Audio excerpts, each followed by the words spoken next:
જય શ્રી કૃષ્ણ. સ્કંદ પુરાણમાં વર્ણન કરવામાં આવ્યું છે કે જે પણ વ્યક્તિ અમાવસ્યા, પૂર્ણિમા તથા ત્રયોદશી તિથિ અને માતા પિતાની મૃત્યુ તિથિના દિવસે શ્રાદ્ધ યોગ્ય દ્રવ્ય દ્વારા પોતાના ઘરે પણ શ્રાદ્ધ કરે છે તો તેના પિતૃ સર્વ પાપોથી મુક્ત થઈ ઉત્તમ ગતિને પ્રાપ્ત થાય છે અને શ્રાદ્ધ કરનાર પણ ઉત્તમ સંતાન, ઉત્તમ ભોગ પ્રાપ્ત કરીને દિવ્ય વિમાનમાં આરૂઢ થઈ સ્વર્ગલોકમાં જાય છે. આ પ્રકારે આપણા ધાર્મિક સંસ્કૃતિમાં પ્રતિદિન પ્રત્યેક તિથિનું મહત્વ બતાવવામાં આવ્યું છે અને એવી જ પરમ પાવન તિથિ જે પિતૃઓને મોક્ષ અપાવવા માટે અત્યંત શ્રેષ્ઠ માનવામાં આવે છે તે છે અમાવસ્યાની તિથિ. અમાવસ્યાનો દિવસ ભારતીય સંસ્કૃતિમાં અત્યંત શુભ ગણવામાં આવે છે, ખાસ કરીને પિતૃપૂજા અને તર્પણ માટે. આ દિવસે પિતૃઓની આત્માની શાંતિ અને ઘરમાં સકારાત્મક ઉર્જા માટે વિશેષ અનુષ્ઠાનો પણ કરવામાં આવે છે. અમાવસ્યા તિથિ શુક્લ પક્ષ અને કૃષ્ણ પક્ષની સંધિ તિથિ છે.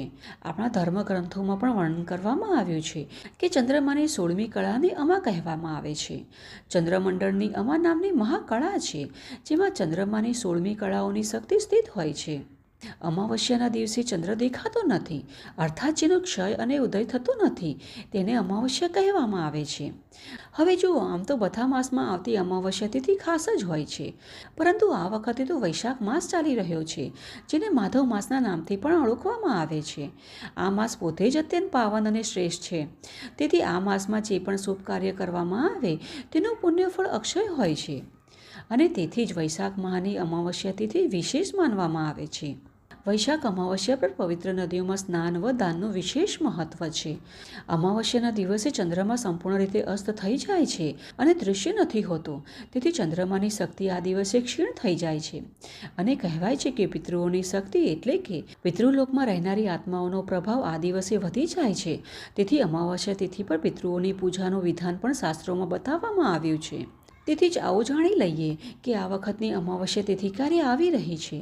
તો પંચાંગ અનુસાર વૈશાખ અમાવસ્યા 17 એપ્રિલ 2026 શુક્રવારના દિવસે મનાવવામાં આવશે અને આ અમાવસ્યા તિથિ શરૂ થઈ રહી છે 16 એપ્રિલ 2026ના રાત્રે 8:11 અને તિથિ સમાપ્ત થશે 17 એપ્રિલ 2026ને સાંજે 5:21.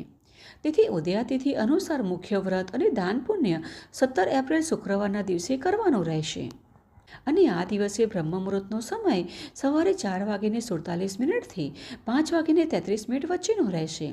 ત્યાર પછી પ્રાતઃ સંધ્યાનો સમય સવારે 5:10 થી 6:18 સુધીનો છે અને આ દિવસે સૂર્યોદય થશે 6:18 અને સૂર્યાસ્તનો સમય છે 7:01.